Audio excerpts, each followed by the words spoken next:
Welcome to the Nicky Hughes Show, the place where we unearth pure gold in everyday stories. I'm Nicky, your host, and each week I bring you compelling conversations with real people that inspire, inform, and connect.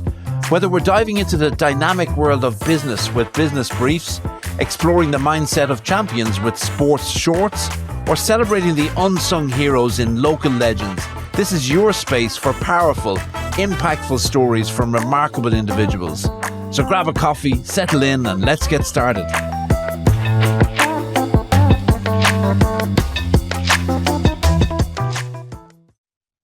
Andrew, Brennan, Smyth, you've had a rough morning.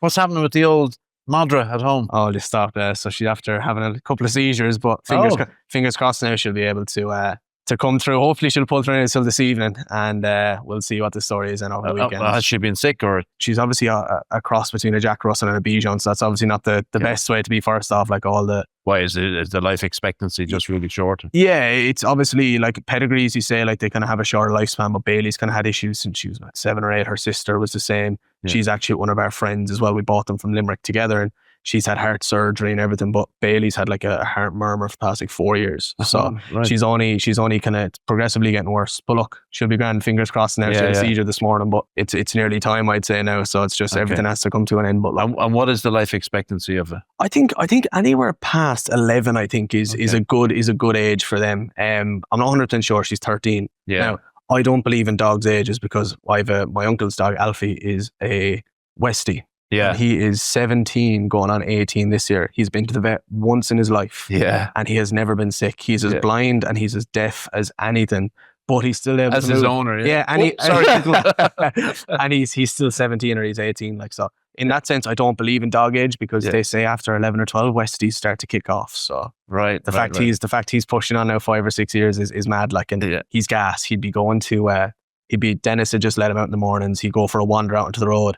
And there's been 5 or 6 occasions where somebody thought that he was lost. So they'd pick him up and bring him over to the Garda station. Okay. The guards would know fine well that it's him. So they'd just give him a buzz being like, oh, the dog's after getting out again, just let him in. And he's just like, geez, he's only let him out for now, whatever, number 1 or number 2. Like, so who knows? Yeah. It's and what's the scene like at home? Anybody who's loved a dog and lost a dog will know that it's like losing a family member. What's the scene like at home this morning? It's a bit strange. Just in yesterday now, we thought she was going to go. We went to the vets and kind of saw the story was, brought her out for a walk in her favourite place just to kind of see, because her resting heart rate's nuts. She's breathing woeful heavy. She's very laboured. So it's like, mams and bits, obviously. Dad and myself are a bit more kind of sensible. I wouldn't say I'm not emotional, but like it's kind of, I've been testing myself for a while. I think the fact I said to you as well that I was away for all of last year. I thought she'd be gone when I went away. So the fact she's here is still big for me. But the 2 brothers are sad. I think I will be very sad, of course. But it's like you said, it's like losing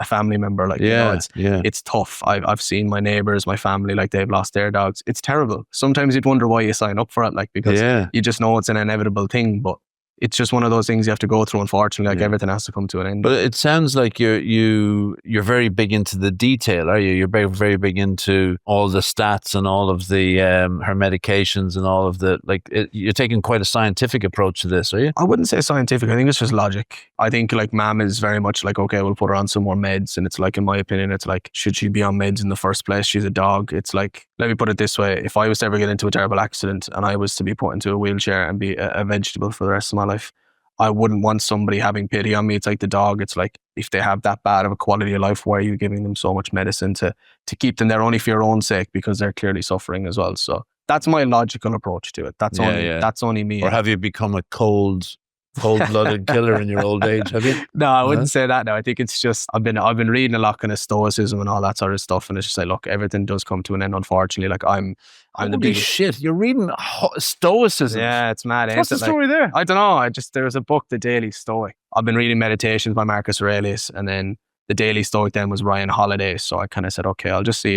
It's literally 1 page every day, and there's kind of a Stoic quote or something from Marcus Aurelius or Diogenes or whoever there was, and kind of just like a paraphrase, and just, I don't know, it's one of those things I kind of like. Steady on now. We're only talking 5 minutes and you're talking about Stoicism and progenies and stogenes and all sorts of stuff. Go easy on me, will you?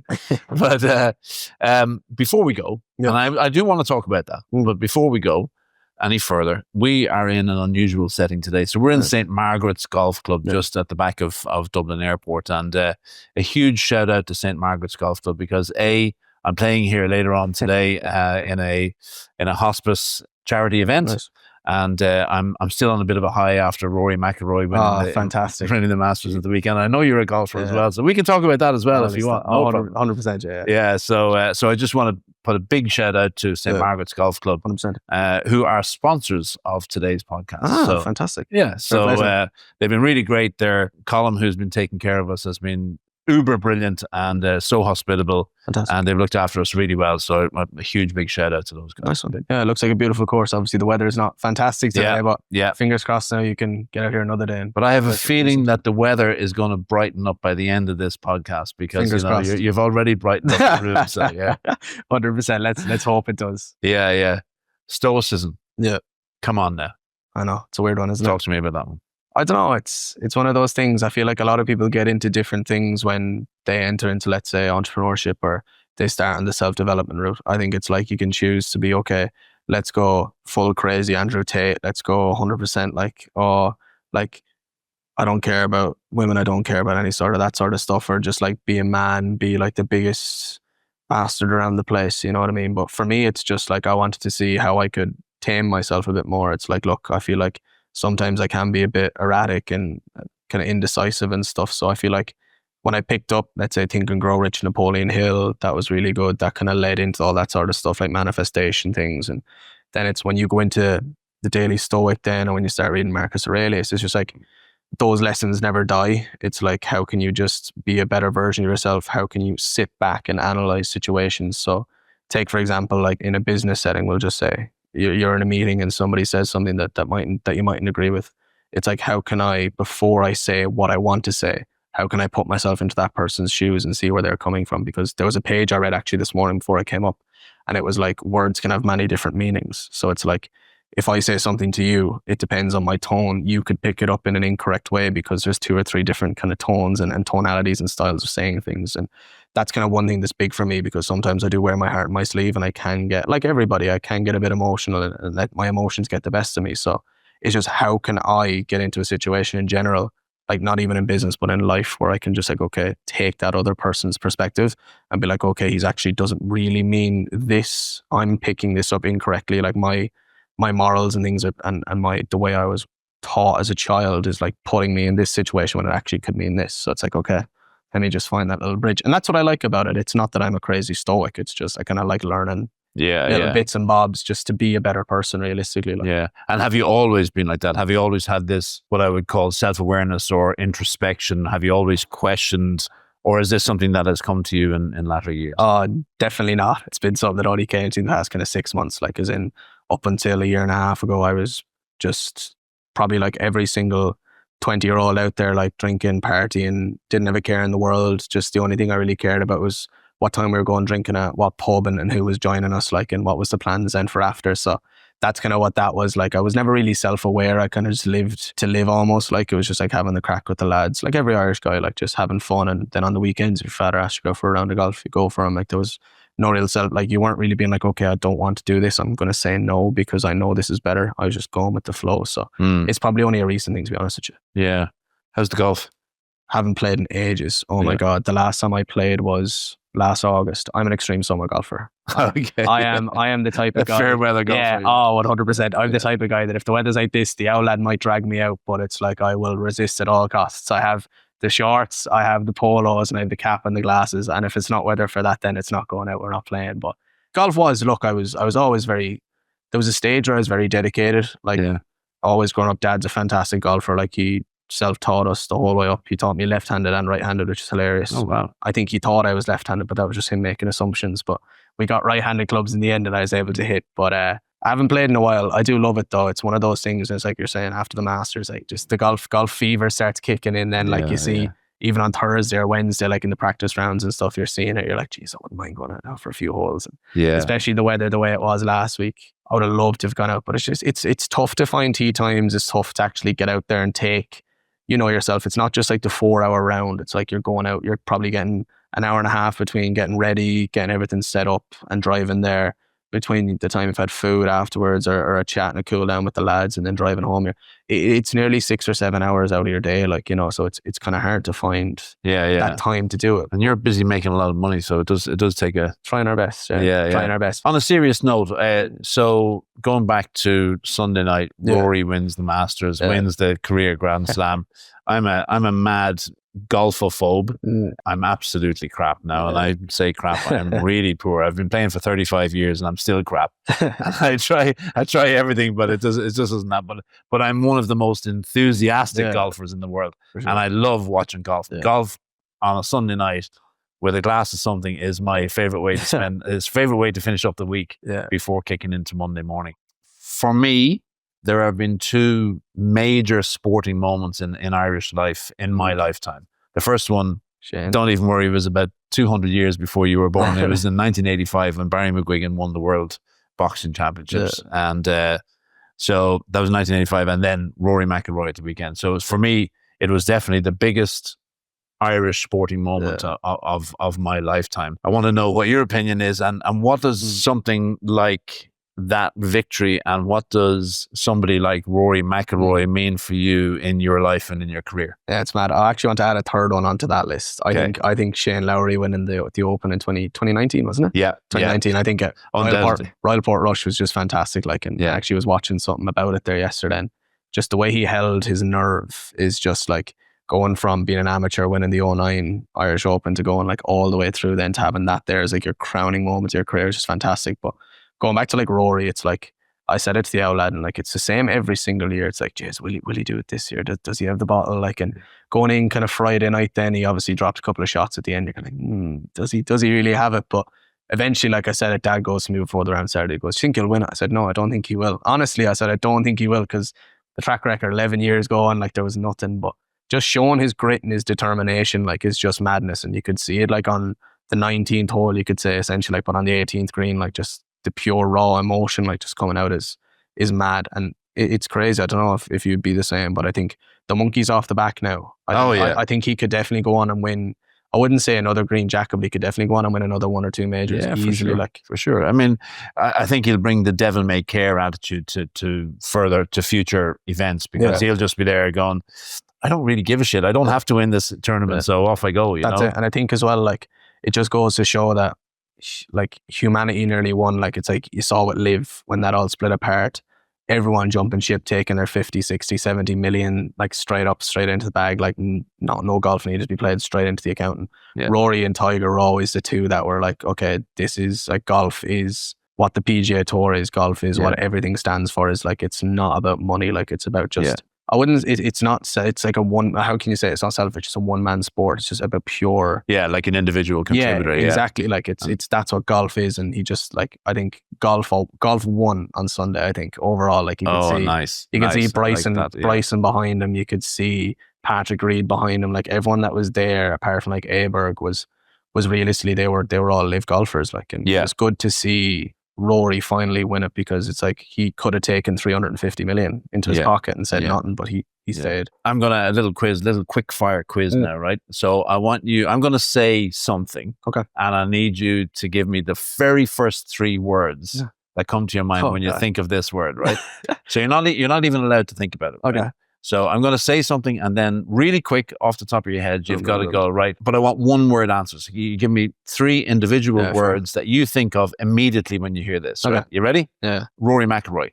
Winner, golf, sport. Okay, good. Interesting. Yeah, that's really interesting. No, it is, because that's the associations that you're making with his name, you know? Exactly. And winner, when you talk about winner, what does that mean in your mind? It's just he's a pure champion. It's like he's went through so much adversity, but yet still comes out and wins. Not even let's say the green jacket on Sunday. It's just like he just wins over everything he's ever felt against himself as well. Like all the doubt, all the self-doubt, everything. It's like he is champion that, like, you know. Yeah. I think that was just obviously the first thing that came in. Like, okay, you ready for another one? Yeah, right. Here we go. Real quick. Business. Ooh, determination, grit, hardship. Whoa! Wow, that's interesting. Yeah. Why those three words?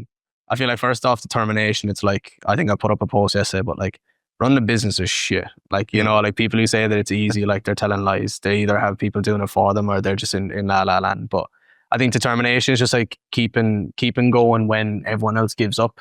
Even on those like Friday nights when you want to be out drinking with the boys, or you want to be going and meeting that girl, or you want to be bringing your mom for a coffee or for dinner. Like, it's like, okay, I have the determination to actually work hard, self-sacrifice, and then move on then for a year or two's time and kind of be gracious in that. So that was obviously determination. I think grit moves on from that as well. It's like just having the grit in the bottle to just like stay going, even when everything is going really bad, or even when everyone else around you is giving up, or everyone's telling you, oh, you need to take a day off, or you need to go and do this and do that. You know, I think that's grit. And then I forget what the other one was.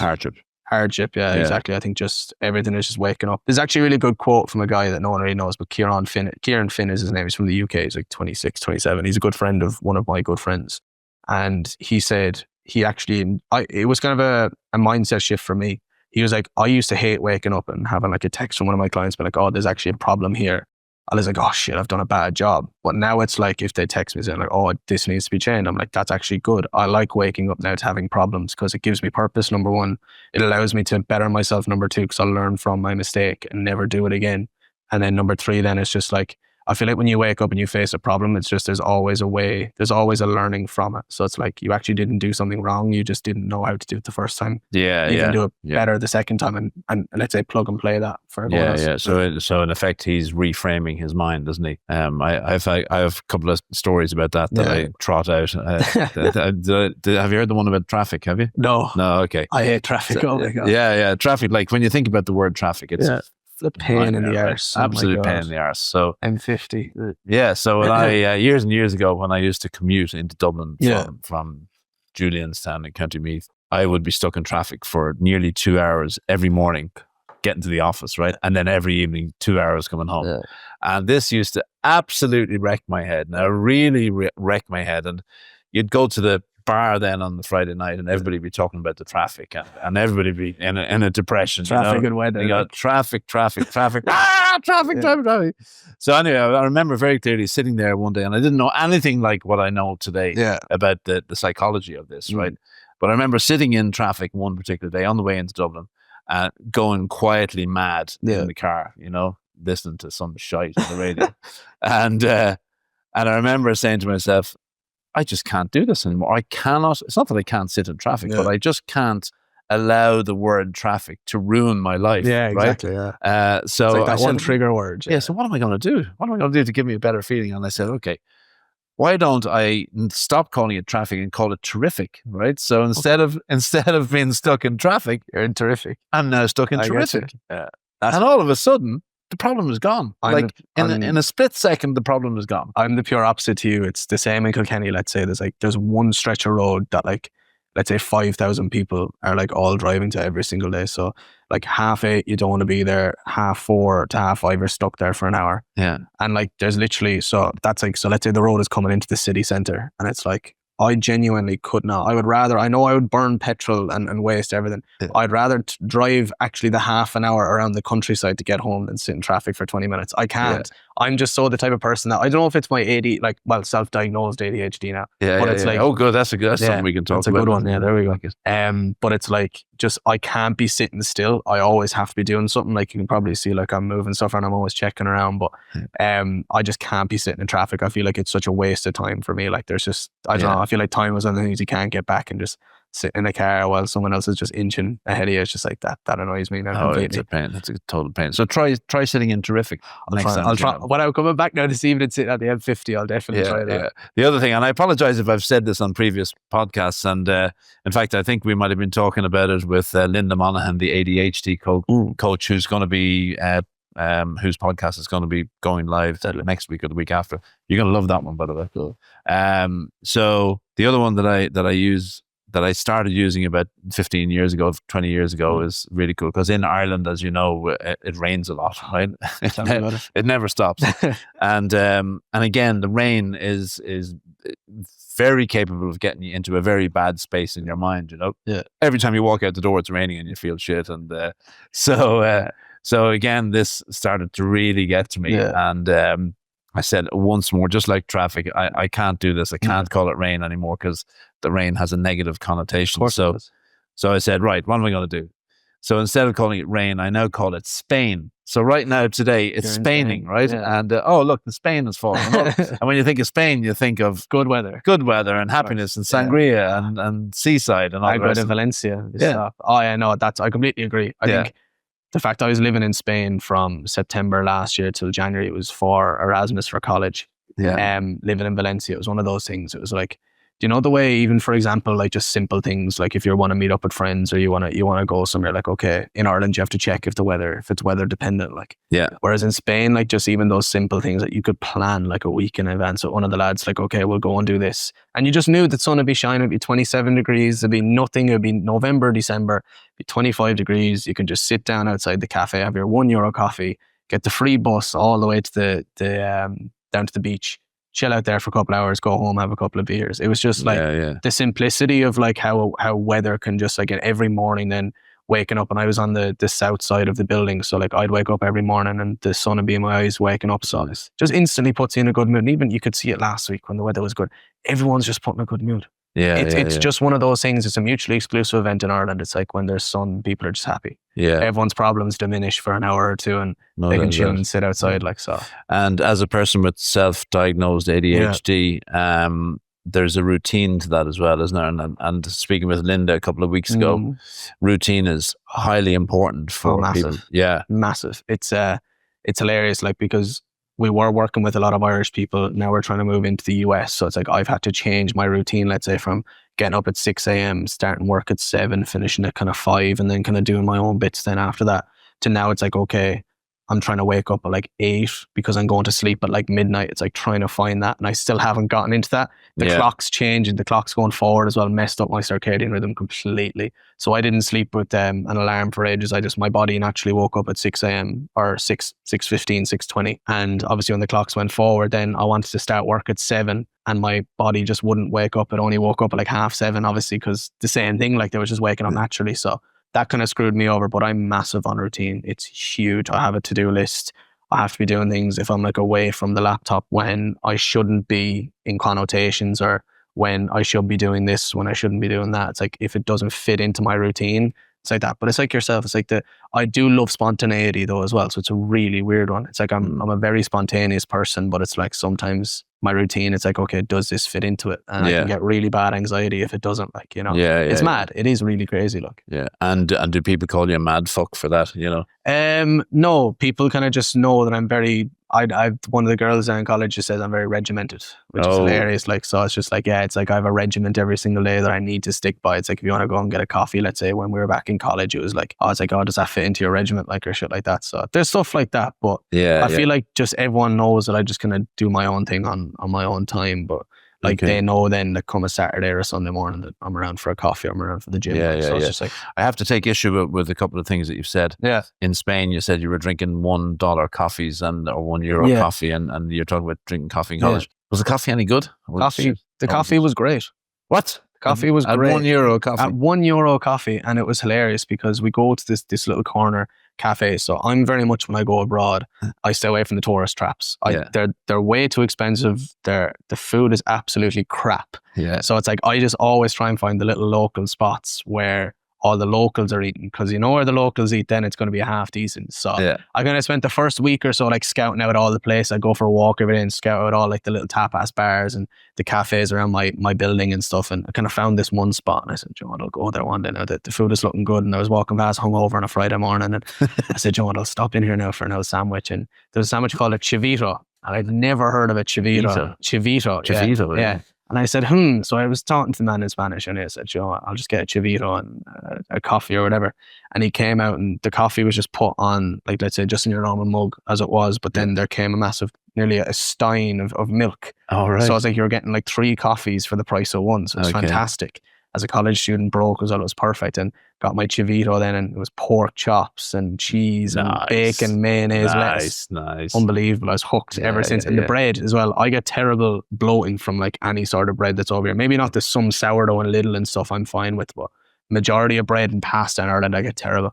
It was unbelievable. Nikki, I could just go and have basically a full French stick to myself. And just, I don't know what it was, the ingredients. Maybe they just don't put in, maybe it's just simple flour and water that they use there, but it was just Yeah, super very, nice, very edible. fresh, Yeah. nice. You're obviously a person who takes care of yourself, and you're looking good. Try my best. Are you working hard? Are you working out hard? Try my best. Is it an important part of your daily routine? Yeah, every day it's a walk for at least 45 minutes. Go kind of either go with the two brothers. We kind of sit down, just get away from the laptops and stuff, have a chat, and just kind of have a bit of crack, or go and get a coffee, stuff like that. I like doing that, just going for a walk every day.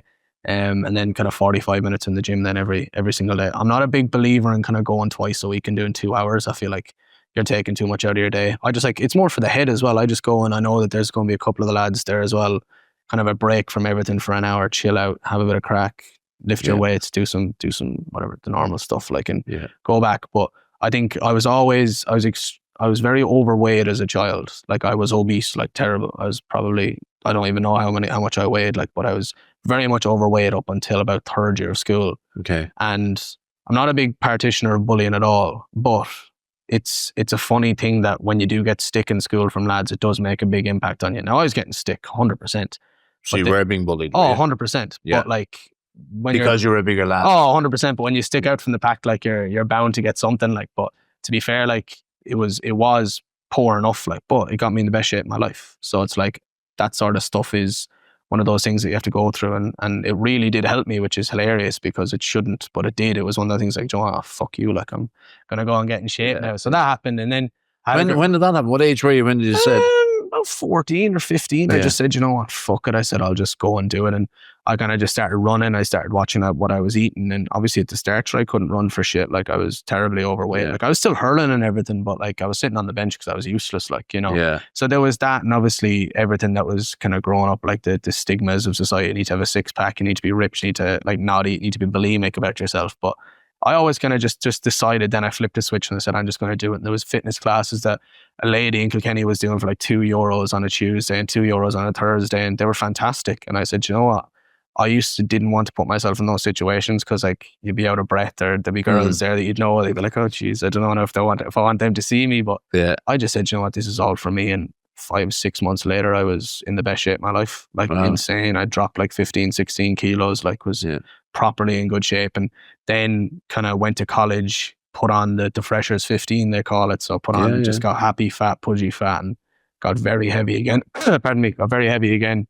And then just this summer 2022, I just said, you know what, just got one of my brother's friends is a PT. I just said, look, you know what, just paid him 350 quid, done an 8-week training session with him, and lost another 10-12 kilos. Like, so there's that. And I've just been, it's one of those things, I'm very conscious of everything. Now, don't get me wrong, I love a pizza, I love fucking pasta, I love everything like that, but it's just like trying to limit. Like, I have rice cakes and I have watermelon in the car now for the way home. Like, it's stuff, it's just simple things, like, but I feel like, would you say that, and this is kind of touching on the ADHD piece that you talked about earlier, would you describe yourself as having moments of hyper focus? Yeah, definitely. And does it go like that? How do you deal with that? I feel like I work a lot of timers. I forget the name of it now, but it's like 25 minutes off, 10, or 25 minutes on, 5 minutes off, 25 minutes, 10, etc., etc. So it's like, as somebody who, like, I like to get stuff done on like time blocks. Like, if I can see, it's like, okay, I'm working here, but I don't want to work. But there's like, okay, there's only 5 minutes left on the clock before I get a break. Stuff like that, like pattern interrupts and stuff, are good for me. I kind of just so time blocking. Yeah, exactly. Yeah, time blocking is good for me. Stuff like that. I know it works for a lot of people. Or time boxing, I should say. Yeah, time boxing. It just works for a lot of people. And so I said I'd try it, and it's actually very good. To be fair, to be honest with you, sometimes now I haven't used it in a long time. I just wake up and know what I have to do, and it's like, right, I'll just sit there until it's done. And once that's done, then I'm like, right, there's something at the end of that. So it's like, okay, once I do this block, I can go for a walk, or I can go to the gym, or once that's done, then I can get some food, or like stuff like that. So it's like, I purposely won't eat in the mornings until like I have my tasks done. So like, okay, I can actually sit down, take a break, and like not have to worry about going back upstairs for another hour or two. It's like, okay, I actually have all the tasks that I need done. So now, do you go to bed at night having your plan for the next day nailed in your head? A lot of the time, I try my best to do it. Like, I journal in the night, I journal every morning, journal every night, and then I have like a little kind of like whiteboard copy there almost. It's a funny one. It's an infinite copy. They call it infinite book. So I just kind of. Is this all digital, by the way? No, it's all. I'm a very handwritten person. To be fair, so everything is just there, and I just can't kind of have a to-do list, and I like marking things off. So it's like I like rubbing stuff out. So it's like, oh, if I can't really, I can strike through that Google Docs or whatever. But I feel like it's nice to be able to erase it like once it's done and you can physically do it, which is good. So I just kind of have a to-do list that every morning I'd be like, right, this is what I need to do, or every night, the night before, if I didn't do it, it's like, okay, I need to do this. That's that. Like, it's funny. Right, you ready for this? Tell me. Andrew Brennan Smyth, co-founder and COO of I2U Digital, helping insurance agents and high-ticket coaches scale to $100,000 plus months with our Meta Growth Engine. Trademark beside it. Trademark. Yeah, I was going to say that. You got in there before me, right? So I want to keep going here for a second. Helping agents and high-ticket coaches scale to 100K plus months. With our Meta Growth Engine trademark, we help you transform cold traffic into profit using custom funnels, conversion-driven ads, and data-optimized campaigns. Sounds boy, like oh boy, we are going to have some crack here. Okay, so co-founder and COO of I2U Digital. Let's start there. 100%. So I started I2U in February of... ICU or I2U? I2U. I2U, okay. I2U. Started I2U in February of 2024. Kind of only got like the logos on up, all that sort of stuff. Only kind of really started in April. And then my brother came along with me then. I was living in Luxembourg at the time, and he dropped me a message. He had his own agency before. And he just said, look, let's just join forces. Like, because I was saying, look, we can either be competitors or we can actually work together. Like, so came together then. He took over the sales side of things. So he assumes the CEO or CEO. Okay, got to stop you there, right? So the two of you were both agency owners. Yeah. What does that mean? And how did you both come to the agency world? I think, what does agency mean? I think that depends on your own personal view. I think an agency in the broad sense of terms is an outsourced company that helps you to do something that you don't want to do. So that's my own interpretation of an agency. Okay, an outsourced company that helps you to do something that you don't want to do. So for example... Marketing. Okay, exactly. Great. Gotcha. Okay. So they'd come to you. Yeah, exactly. So like we started out as just pure Facebook ads. That's all we had to offer. And of course, that's extremely replaceable. So how did you know that this world even existed? Liam obviously had it for a while, and I kind of saw from him what he was going to do, and I was kind of intrigued. And there was a guy in our city, shout out to Evan Carroll, actually, if you're watching this. Evan is amazing at what he does. Evan is probably earning about 300-400K per month at the moment. Hold on. With his agency. Hold on. Take it easy. No, steady crazy. On. What? Crazy numbers, yeah. So Evan... 300 to 400 grand a month. A month revenue. As an agency owner. Yeah. Working on his own. So obviously he was on his own for a long time. Then he decided to get a team. I think he's a team of like 10 or 12 now working with him. Yeah. So he's working with I know you had Matthew Connell on. He's the same kind of niche D2C, so direct to consumer brands. Evan focuses on... Noel, we're in the wrong job, brother. What's going on? I know. It's nuts. Noel's our producer here, and I see him sitting there going, holy shit, 3 to 4 grand, 300 to 400 grand a month. Go on. It's madness. But Evan probably, there's no such thing as a luck, but Evan got in at the right time.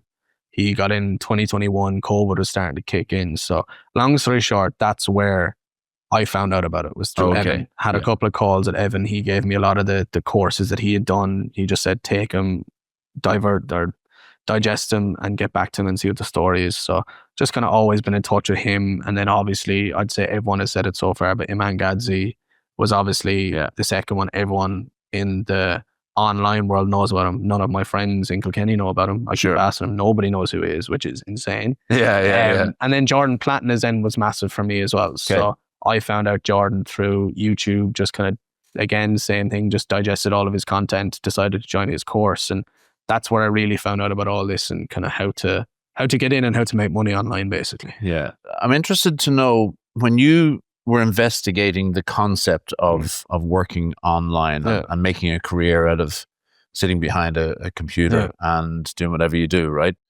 How did that sit with you? Because you're obviously an active dude, and you like to get out and about and do your thing.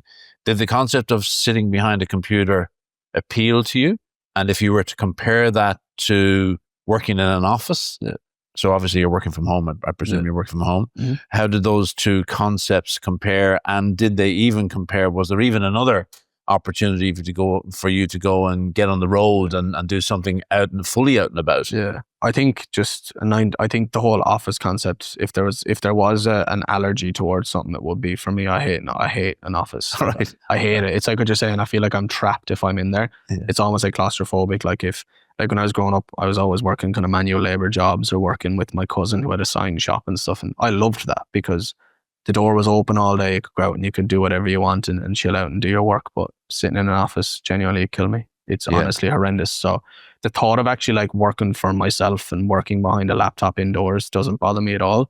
I don't mind it. It's in my own environment that I like. It doesn't mean I don't have to go into an office and take orders from somebody else. That's one thing that I'm not big on either. So I'm very independent, to be honest. I think that's the one word I would describe. But I think so sitting in an office with 50 other people taking orders from a supervisor is your idea of hell. Yeah, that is literally it. Like if I had to, like I'm never This going. is great. I'm never going to that, like ever. Like I'd rather genuinely just become a hermit, like and travel South America, like and with a bag on my back. Like not a hope am I going to an office. Like, and I think the parents are very much well aware of that as well. Like, but I think it's just the one thing that attracts me is like just it is that laptop lifestyle. Like it's being able to work where you want, when you want, and for whoever you want as well. Like so, it's like. If I want to tomorrow, I could realistically just move to Australia. If I wanted tomorrow, I could move to the North Pole. If I wanted, I could move to South America, and just like all I'd have to do is just change my sleep schedule, and I can still maintain whatever I have, and you can earn a living. Yeah. And is that what drove you to go to Luxembourg? It was not really. It was for college. I had to go to Luxembourg. Oh, okay. For Erasmus. For my Erasmus. Okay. So it's for my work placement. So I actually started the agency while working in an office, and I was taking sales calls in the office and doing work in the office, which the office people weren't too happy about, but I didn't really care. So there was that. And that's kind of what I feel like living away from home really drove me to start it though.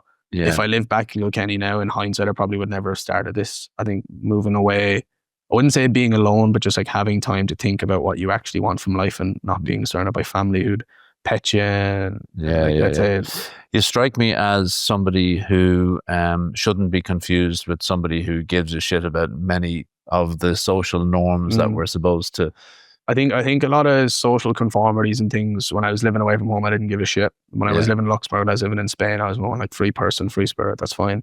I feel like when you go back to your old environment, it is hard to not slip back into some of those social conformities and social norms, which is annoying because sometimes, the very odd time, I do suppress myself still because I'm still living in my hometown with my home friends and stuff. So I feel like when I do move away, hopefully it's going to be by June 1st, fingers crossed. It's one of those things I just can't wait because I can just go back to just it's like I have so many differing views, and like I can see the lads would be very critical of some people, let's say, and I'm just like, why? Like they're doing their thing, like why should you care? Stuff like that. So I think you're right in saying that, like I really don't care about social norms now. But that came from taking the initiative and leaving and going to Spain and to Luxembourg for the year. Like just one of the things that, you know, anybody that's been following my social media stuff will see that I put a post up there one day a few weeks ago, and we talked about the three things that hold people back in life, right? We talked about negative emotions like anger, sadness, fear, hurt, guilt, right? We talked about limiting beliefs. So decisions that I've made about myself that stop me from getting to where I want to go. And we also talked about parts conflicts. Now, parts conflicts are just so cool to understand and so powerful when you get to overcome a parts conflict. And you were just, when you were talking there, I was thinking, okay, this has come to mind now, because on one hand, you sound like a very free spirit, no fucks given. You're, you know, you're out there, you're experimenting, you're here, there, and everywhere, and it's a very kind of free lifestyle, right? However, when it comes to your work, it has to be very regimented. It has to be very, you know, disciplined. And do you find that a difficult set of parts to reconcile, or does that come naturally to you? And sorry, the second part of that question is, are there any parts in your life that are working against each other, but you have to work to try and keep yourself going down the straight line? Yeah, I think to answer probably the second question first, I think like the fact that I do love being outside and active and stuff, and then having to do things that would involve sitting down for hours as well is tough. And it's trying to find that perfect balance. So it's like some days, it's on a Saturday or Sunday if the weather's nice, it's like I know in my head I don't want to be sitting down and working. Like I'd rather be outside being active, going for a walk, getting a coffee, getting food with my friends, like doing that sort of stuff. So those sort of forces work against each other. And that's one thing that I'm working big on the past 2 or 3 weeks to try and like steady that on. So it's like, do I wake up earlier on the weekend to do that necessary work, or do I just, if I'm 100% taking the day off, there's no point doing like 20 minutes work. And then that's like, if you're 100% on, you're working all day. If you're 100% off, like you are closing laptop, not looking at it, spending time with family and friends. And I think to answer, what was the first question again? Sorry. Yeah, so we talked about having the free lifestyle as one part, and then a very disciplined lifestyle in your working environment. So do you find that difficult to reconcile? Yeah, 100%. Like, as in, I'm alcohol free 7.5 months now. And up until then, like if we go back to Spain, like we're drinking 7 days a week minimum. And by minimum, I mean like we're drinking probably 3 times a day when we were over there. So like you drink in the morning, afternoons, drink at night time. And it was mad because Irish pub, Monday was boozy bingo, Tuesday was trivia night, Wednesday was Champions League, Thursday was Europa League. What was that? Friday was Friday, Saturday was Saturday, Sunday you finished your football training and went for a full Irish then and the cure with the boys. So that was that. So trying to balance, like that's one of my kind of free spirits, like kind of just going and doing my own thing spontaneous. And then it's like trying to forget about all that. Like that was the old part of me, trying to move everything towards this. That's probably the thing that I've probably gotten a lot better at though, because I'm good at saying no now. Yeah. I'm really very keen to get on to talk about your business in more detail. Sweet. However, I'm even more keen to ask you about what it's like to live an alcohol-free lifestyle in Ireland, of all places. God. Yeah, it's, people think you're mad until you actually start doing it. So it started in September. It was September 1st I was meant to start, but then I had the boys over for a barbecue and they all egged me on to have a drink. So I had 1 drink, or 2 drinks actually, or 3, I don't remember. Then Coldplay went up to Coldplay on the 2nd of September and I said, right, this is the day I'm stopping. So I did 75 hard. Have you ever heard of that? Have the lads 75? That? Hard is the name. It's a challenge. No. So 75 days hard. 75 hard is what it's called. So it's 75 days of no alcohol, no cheat meals, 2 workouts a day, have to read 10 pages of a non-fiction book every single day as well. So it's like, there's like 5 or 6, so then there's 2 workouts. So 1 has to be outdoor, 1 has to be indoor, or 1 has to be outdoor. So you can do 2 outdoor, 1 indoor, 1 outdoor. So there's that. And it's just like following a diet and stuff like that. So that started off as a challenge. So I got to 75 days. But that was like mid-December. So I was like, I said, if I start drinking now again, and my first night of drinking will probably be 12 pubs, I said, I won't last. I said, so I just won't drink for that. So when I didn't drink for that, then it came to like the 23rd and we went out for a meal, and I'd usually have wine with like the parents or whatever for an Italian or something. I just said, you know what, I'm not really feeling it. And then I kind of got to that, and dry January came in. I said, you know, I'll just stay jumping on the trend. I said, like, I'll just make that an excuse. I didn't want to. Like, I didn't want to start drinking, but it was an excuse if people asked, like, gosh, dry January. Like, but all in all, it's like, yeah, people do think you're mad at the start, but it just feels amazing. And is Andrew a boring bastard now?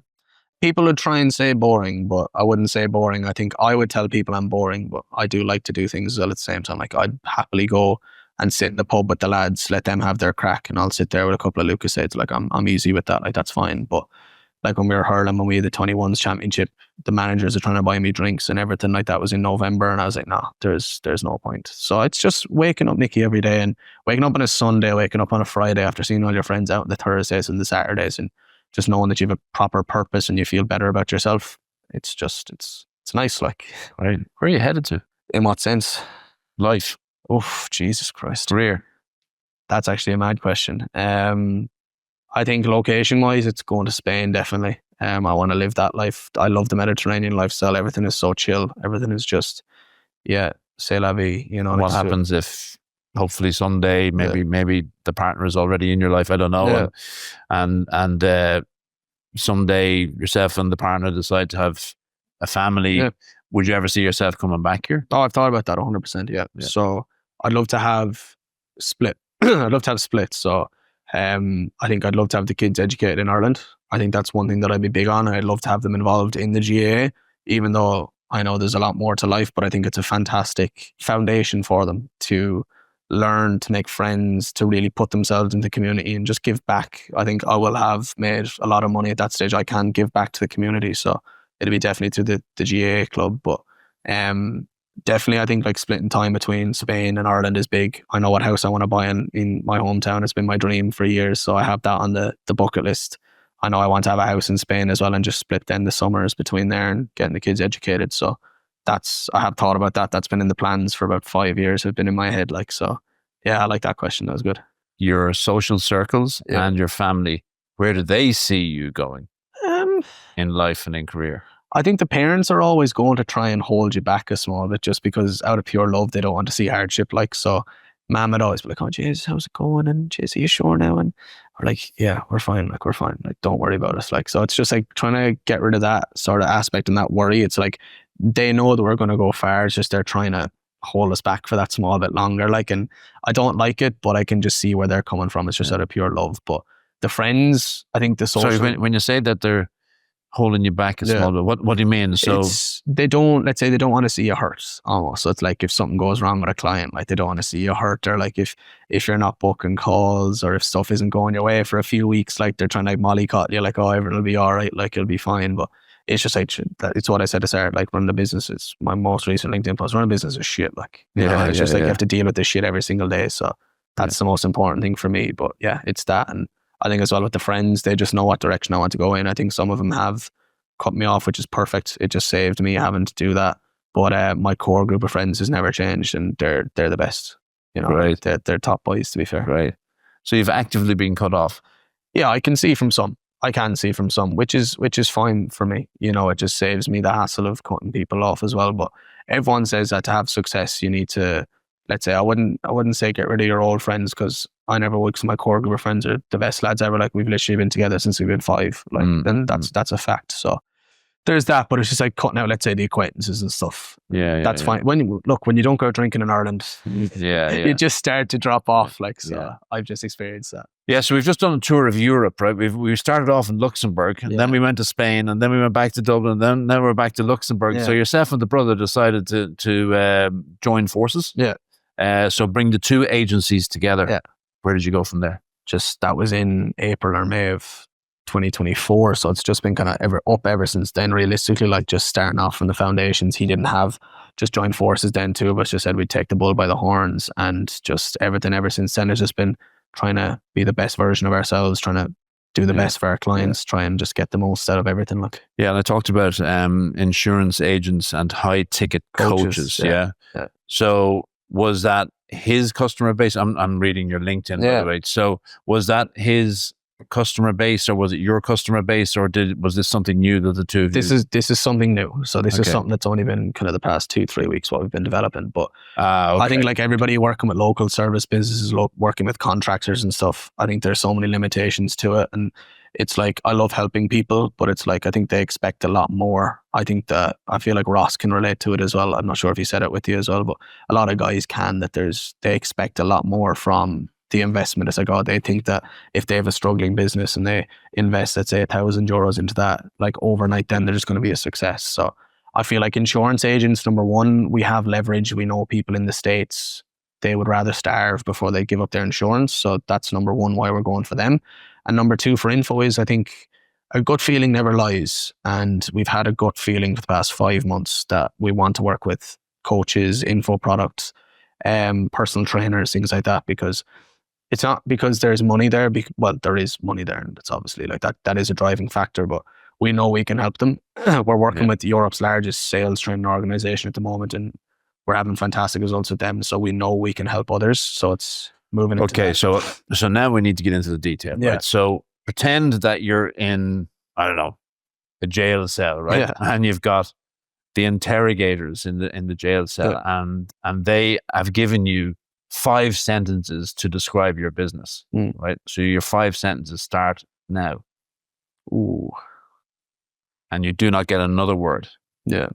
So in terms of, let's say, what our offer is in general, or what our business is. So what do you do? What is your business? So we help obviously so right now we help insurance agents and high ticket coaches scale from 10 to 100K per month, whatever their starting point is. We do that then through Meta ads, which is number one funnel, but it's our number one choice. But everything else apart from that, it's so much more. So we work on their funnels. We find out, we do in-depth analysis on their competitors and jump into their biopsychographics, everything like that.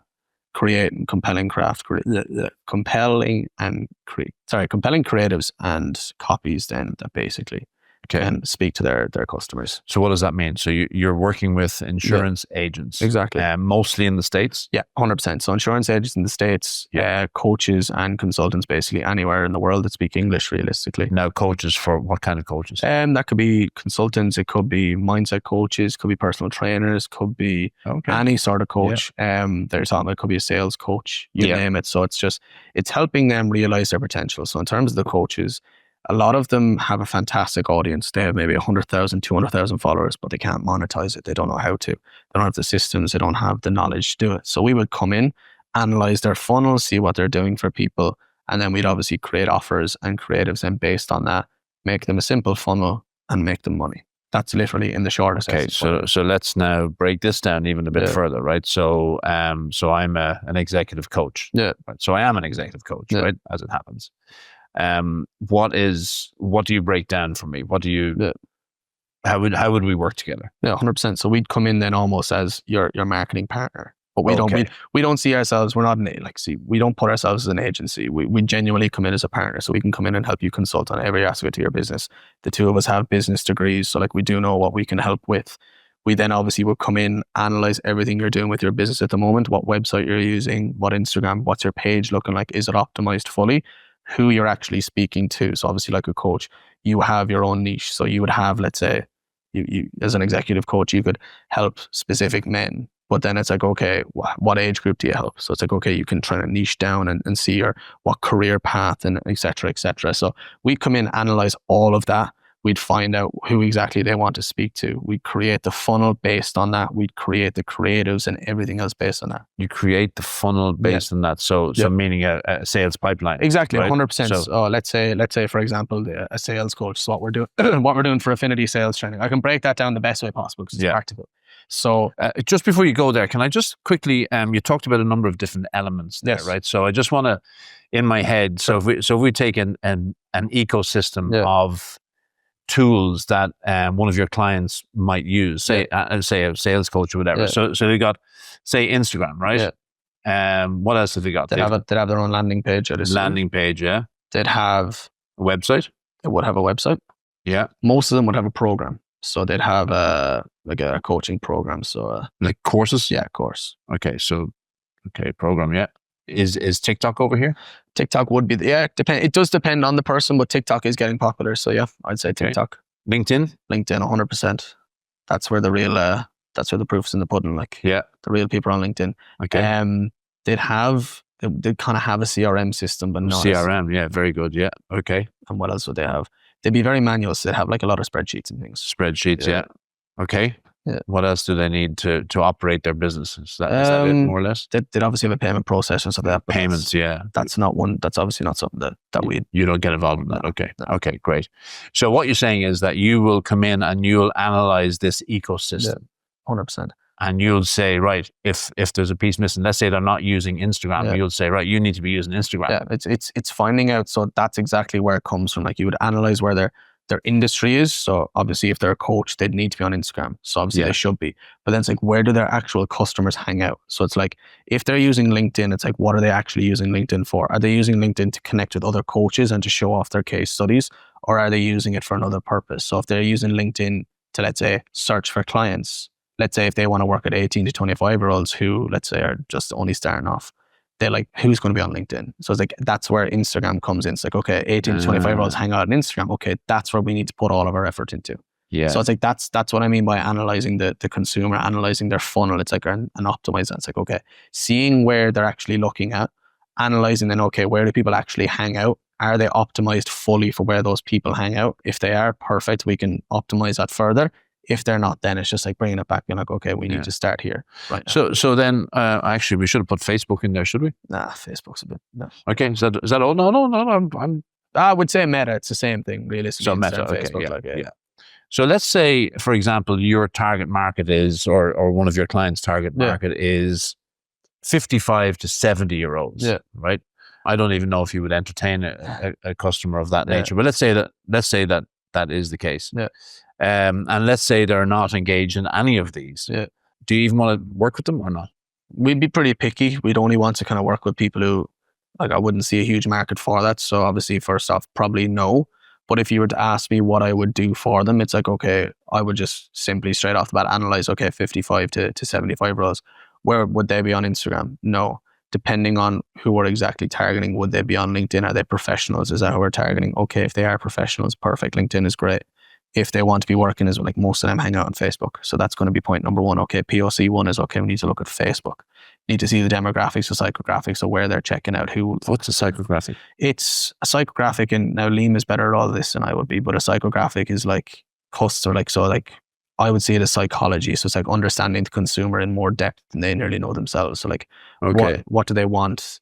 What are their desires? What are their pains? What makes them tick? And it's like what language they use, so we can tailor our copies and our creatives to speak to them. So it's like, okay, shit, somebody's actually talking to me through an ad is madness. Okay, so what? Again, this is a question. So out of all this initial discovery, you almost create like personas of for the customer group. You create a persona. Exactly. I am a 35-year-old male. I live in the city. I spend 12 hours a day on my computer. Blah blah blah blah. Exactly. So we'd have like just like a simple onboarding form that we'd get their ICP off them. So they'd tell us kind of, let's say, for example, we'll say with Affinity. So it was 18 to 25-year-olds in Ireland, either Affinity sales training. Sales training, okay, So their ICP that they kind of initially said was 18 to 25-year-olds. ICP, ideal customer profile. Yeah. Their ICP, ideal customer profile, 18 to 25-year-olds, either in a sales role at the moment, looking to get into sales. They could be in college, or they could be in an apprenticeship. It's like, okay, that's perfect. So how did we analyze that? We said, right, they mostly hang out on Instagram and Facebook, so we're not going to use LinkedIn. There's no need really for TikTok, because TikTok ads in Ireland don't really hit well. So we just said, right, we'll focus on Meta. So it's like, okay, how do we do this? We then analyze then what are the pain points of a college person? They don't want to be in college. They hate their course. They would rather not be in a 9-to-5. They want to earn. Sounds a bit like you. Sounds exactly. It was perfect. I was able to tailor it all to my own pain points. But it's like, what are their desires? It's like, I feel like the desires of people nowadays is to work less and get paid more. So it's like, okay, they want to work less and get paid more, and they want to travel a lot of people as well. So like, okay, that's what we can use our ads for as well. So like our copy then was like, okay, the call out at the start. Are you 18 to 25-year-olds in Ireland? Point number one, problem. Are you in a dead end job or hate your college course and don't want to be there anymore? Number two. Number three then is your agitate. Then it's like, oh, people exactly your age are earning multiple 10K per month doing sales online. I'm just spitballing here, like, but No, that's not the exact copy. And then like the offer is, okay, you can join Affinity Sales Training. We've helped over 1,000 people get trained in online sales, and had over 200 people get put into their first sales roles. Click join, click learn more to join.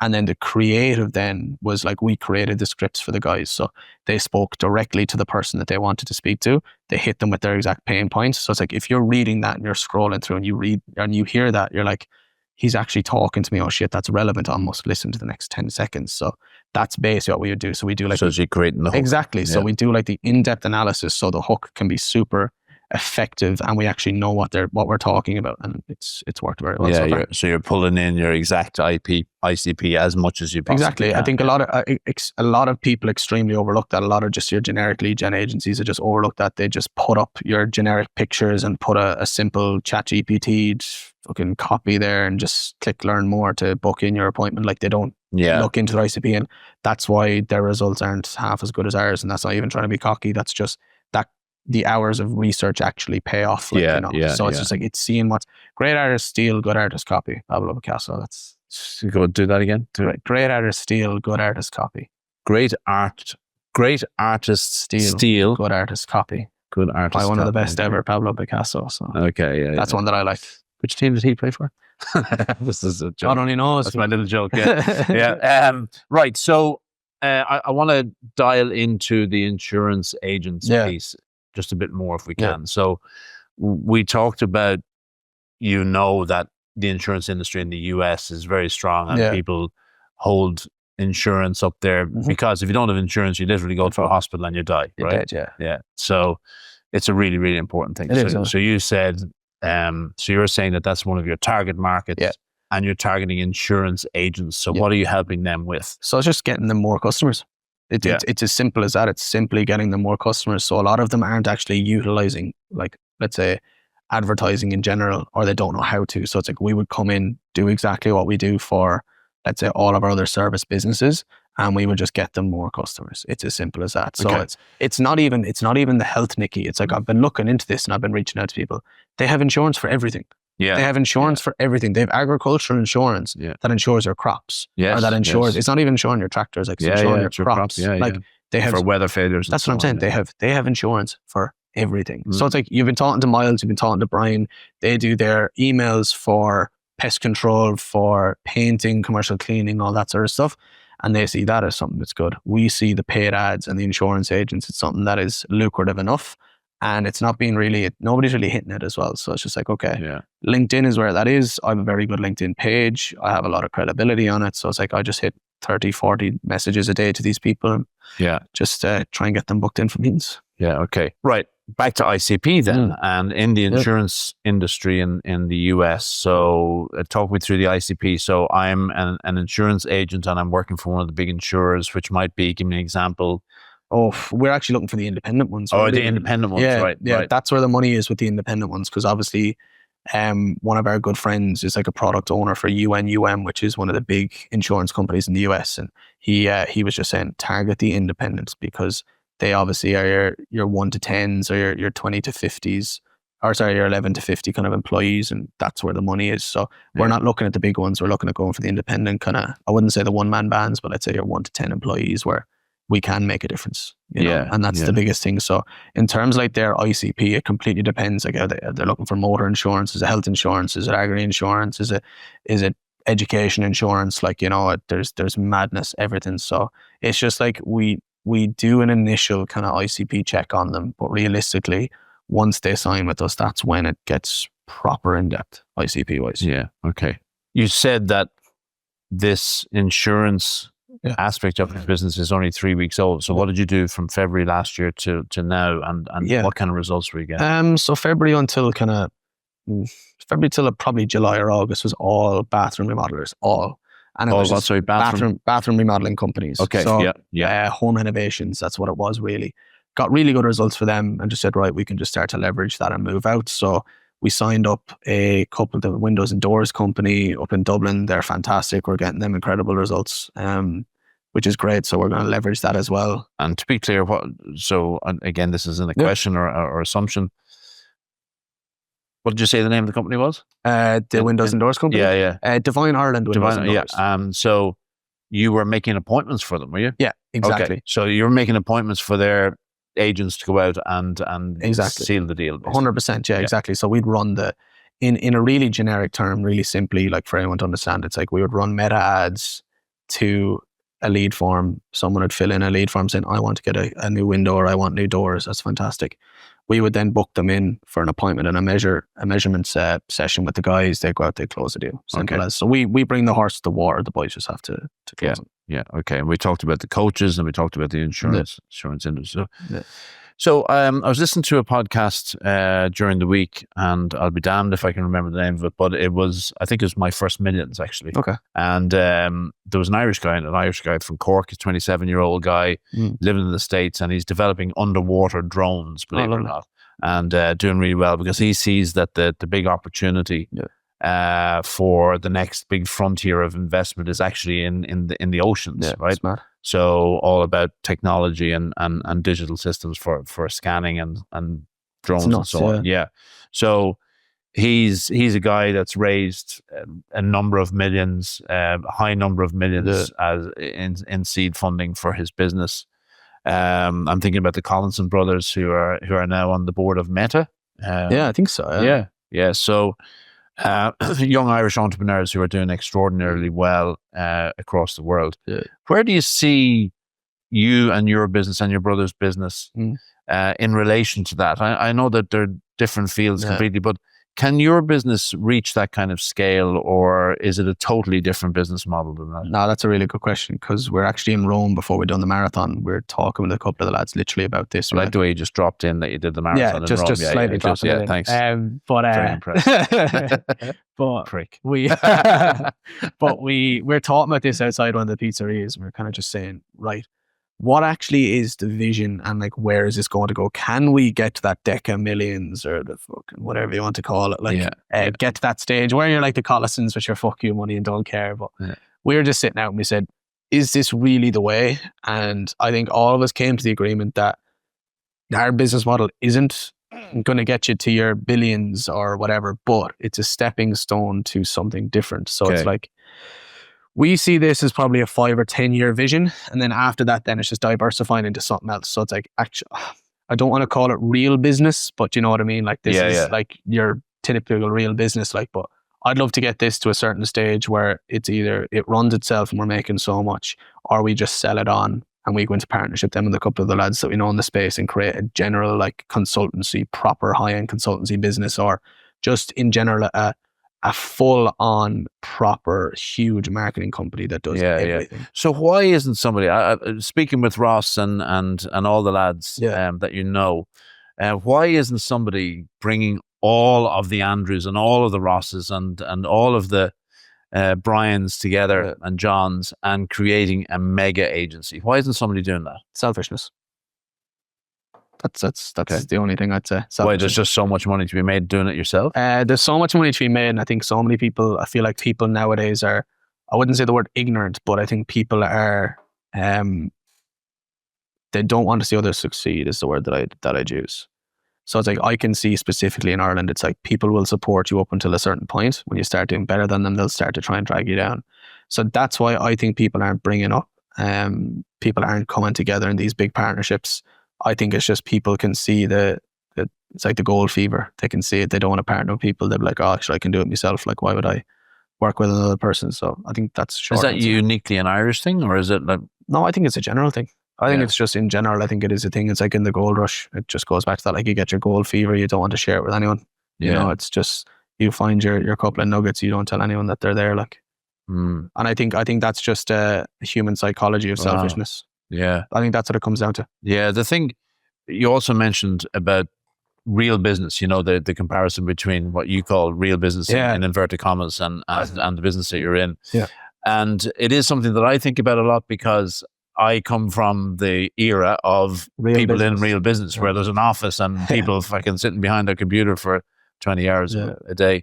And, but this is real business. This is the real new business. And I'm fascinated by it. I think it's bloody amazing. I think it's amazing that you can sit in your room or your office, not office, but in your case, but in your room and actually create business that is lucrative and it's sustainable and it's bloody fantastic. So it's real, isn't it? I mean, it is. It's a new real. It is. That's it. Like, it's, I would, the way I'm like you, like the way that I'd see real business is having an office. Like my father, like, he was a civil engineer.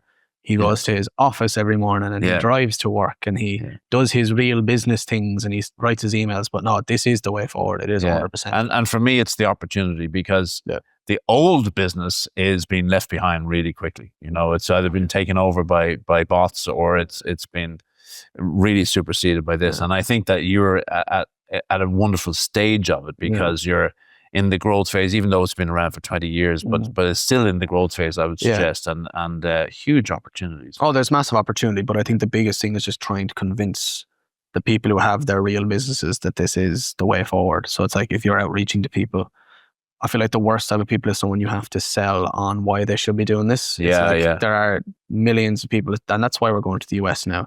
They know that this is the way forward. They know that you have to spend money to make money, compared to, let's say, in Ireland where it's just a bit cheaper. Like, but I think it's just like, if people don't embrace it now, they're only just going to get left behind. It's madness. Like, that's the only way I can put it. If people don't embrace it, they're just going to be left behind. Even and that's not even coming from like partnering with us or someone like us. But even if they don't just take the time out to learn it themselves, as a business owner, you're absolutely fucking nuts if you don't. Yeah. Okay. I only met you an hour and a half ago or whatever it was, and I love you already, and I think you're going. I think you're going in a very vertical direction. So thanks a million for joining us today. I've got to go and play golf, but I want to finish on something that we started out with, right? We're going to do a quick fire round, right? Okay. I'm going to say a word or a phrase, and then you've got to give me the top 3 things that you're thinking about, right? I'm thinking about, you ready? Yeah. Vision board. Oh, success, mindset, vision.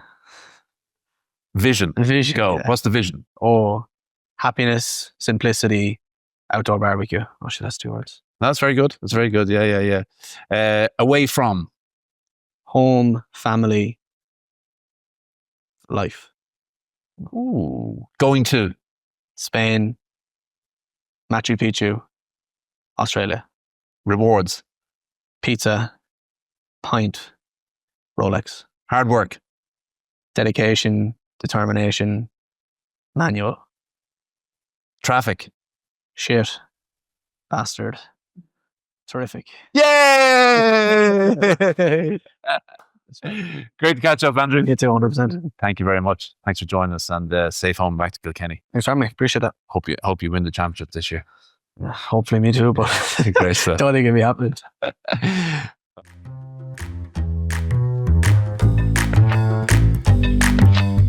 Thanks for tuning in to another episode of The Nicky Hughes Show. If you enjoyed today's conversation, please subscribe, leave a review, and share the show with your friends. It really helps us to grow and reach more amazing people like you. I'd love to hear your thoughts, so feel free to connect with us on social media or visit our website at nickyhughes.com. You can also follow the show's updates and get in touch with today's guest through our socials. Make sure to join us next week, where we'll be getting to know another legend from the world of business. Until then, stay curious, stay inspired, and keep uncovering the gold in everyday stories.